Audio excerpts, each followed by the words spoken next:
राजेश ला centre में आप लोगों का स्वागत है। आज हम लोग चर्चा करेंगे प्रारंभिक डिग्री एवं अंतिम डिग्री में क्या अंतर है, preliminary degree and final decree में क्या डिफरेंस है। तो दोनों में डिफरेंस पे हम लोगों को चर्चा करना है। जैसा कि मैंने पहले ही आप लोगों को डिग्री के बारे में अच्छे से समझाया है, डिग्री किसे कहते हैं, डिग्री के आवश्यक तत्व क्या होते हैं, डिग्री के कितने प्रकार होते हैं, डीम्ड डिग्री क्या होती है, डिग्री एवं आदेश में क्या अंतर है। और अब हम लोग चर्चा करेंगे प्रारंभिक डिग्री और अंतिम डिग्री में क्या अंतर है, क्योंकि इसके पहले मैं जितनी भी बातें आप लोगों को बताया हूँ सब पे चर्चा कर चुका हूँ। आप लोग सबसे पहले चैनल पर नए हैं तो सब्सक्राइब कर लीजिए, जिससे विधि से संबंधित कोई भी वीडियो अपलोड किया जाए तो उसका नोटिफिकेशन आपको सर्वप्रथम प्राप्त हो जाए।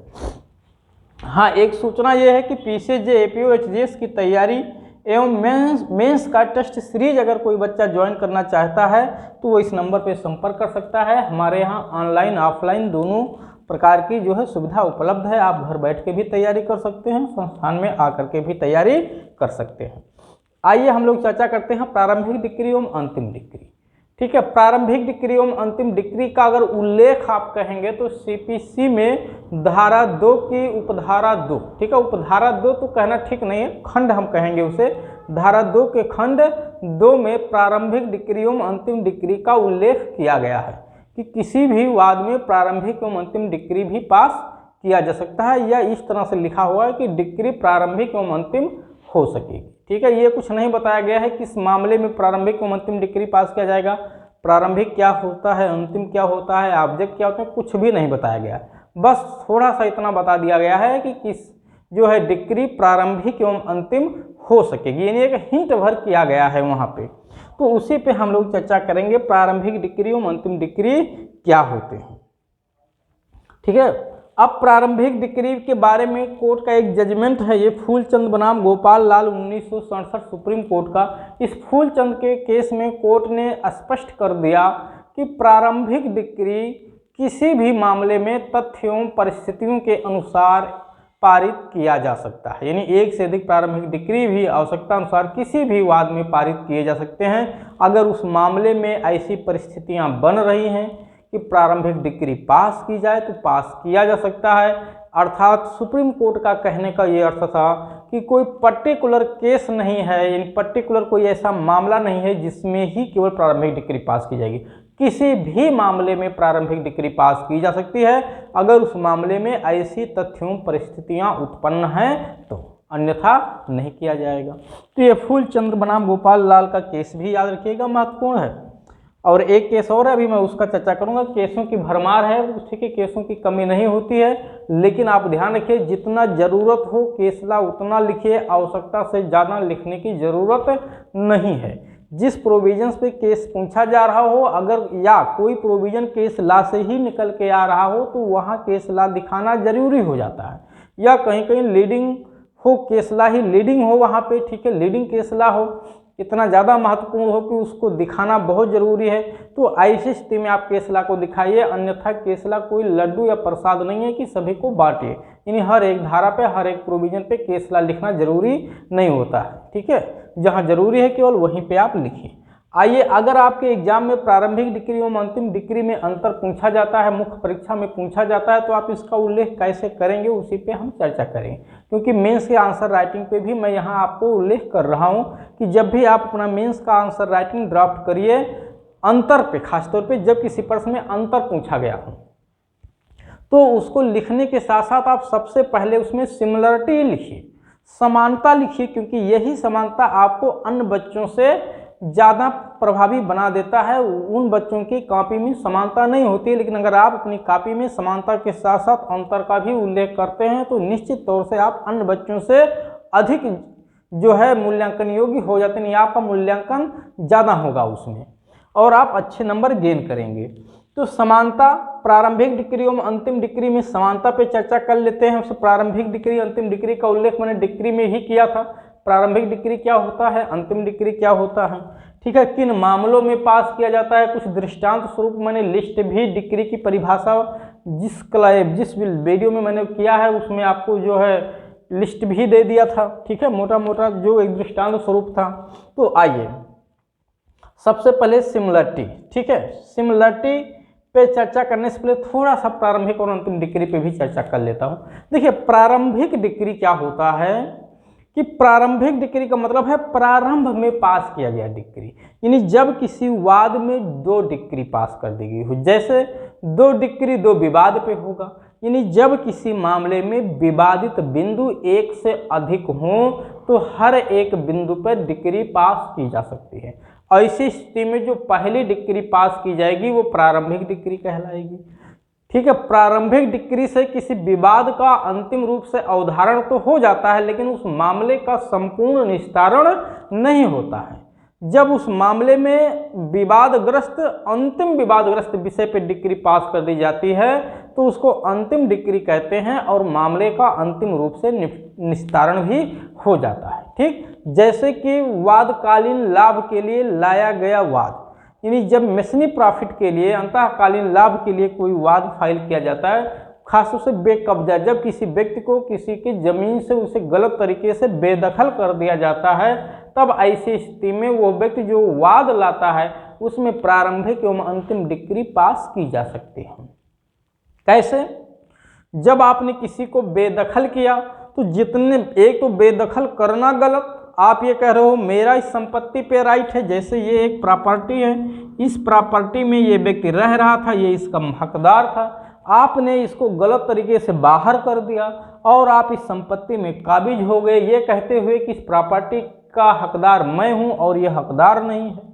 ठीक, अब ऐसी स्थिति में लेकिन हकदार तो यही था रियल में, आप जबरदस्ती ये किए हो गलत तरीके से, तो क्या करेगा ये व्यक्ति? ये एक सिविल सूट दाखिल करेगा सिविल कोर्ट में जा करके और यहाँ 2 मांग करेगा, क्योंकि इसको 2 लॉस हुआ। एक तो आपने उसके अधिकार को चैलेंज कर दिया कि आपको राइट नहीं है, दूसरा इसका लॉस जो हुआ इस मकान से निकाले जाने पे, तो उस लॉस की भरपाई के लिए भी तो मांग करेगा।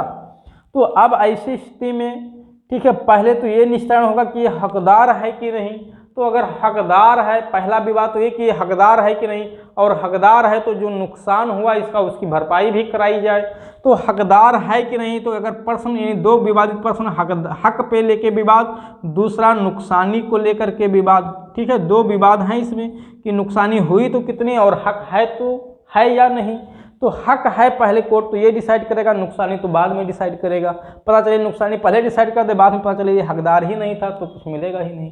ठीक, लेकिन अगर ये हकदार घोषित हो जाता है तो नुकसानी पाने का भी हकदार होगा। तो हक के पक्ष पे जैसे ही कोर्ट ने निर्धारण कर दिया, अभी मामले का अंतिम निस्तारण नहीं हुआ क्योंकि इसने नुकसानी की भरपाई का भी क्लेम किया है, तो ऐसी स्थिति में हक के निर्धारण का पक्ष क्या हो जाएगा? प्रारंभिक डिग्री। और जब कोर्ट उसमें अंतिम रूप से उसको मुआवजा भी दिलवा देगा कि उसका मुआवजा कितना बन रहा है उसको भी पास करा देगा, तब उसे कहेंगे अंतिम डिग्री। क्यों? क्योंकि अब मामले का पूरी तरह से निस्तारण हो गया। तो इस तरह से आपने देखा प्रारंभिक डिग्री और अंतिम डिग्री क्या होता है। ठीक, अब दूसरी बात समझिएगा, मेसनी प्रॉफिट अंतःकालीन लाभ क्या होता है, इस पर भी मैं अलग से वीडियो बनाऊंगा, आपको परेशान होने की जरूरत नहीं। आइए दोनों में हम लोग सिमिलरिटी पहले देख लेते हैं, दोनों में समानता क्या है। देखिए, चाहे प्रारंभिक डिग्री हो या अंतिम डिग्री हो, लगभग दोनों समान होते हैं।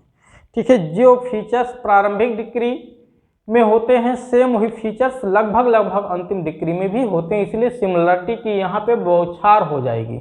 ठीक है, सिमिलरिटी की कमी नहीं है, समानता की कमी नहीं है। देखिए, मैंने लिखा दोनों ही न्याय निर्णय की देन है, जाहिर बात है दोनों में कोर्ट जजमेंट पास करता है, दोनों ही प्रारूपिक एवं अभिव्यक्त रूप में होते हैं, दोनों ही किसी वाद में पारित किए जाते हैं, दोनों में विवादग्रस्त विषय का अंतिम निर्धारण होता है। विवादग्रस्त विषय का अंतिम निस्तारण होता है, मामले का अंतिम होना मैं नहीं लिख रहा हूँ, उस विषय का जिस पे डिग्री पास हुई है उस पर अंतिम निर्धारण होता है।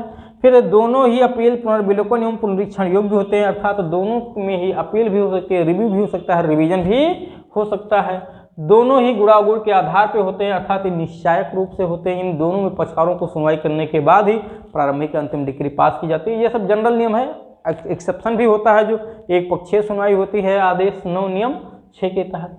तो ये सिमिलरिटी ना मैंने मुख्य तौर से लिखा हूँ, सिमिलरिटी तो और भी निकल के आ जाएंगे, लेकिन ये इतना ज़्यादा भी लिखने की आपको जरूरत नहीं, क्योंकि आपको अच्छे नंबर गेन करने हैं एग्जाम में। तो जो इफेक्टिव आंसर होते हैं, जो है इफेक्टिव पॉइंट होते हैं, केवल वही मेंशन करना होता है, पूरी कहानी लिखने की जरूरत नहीं है।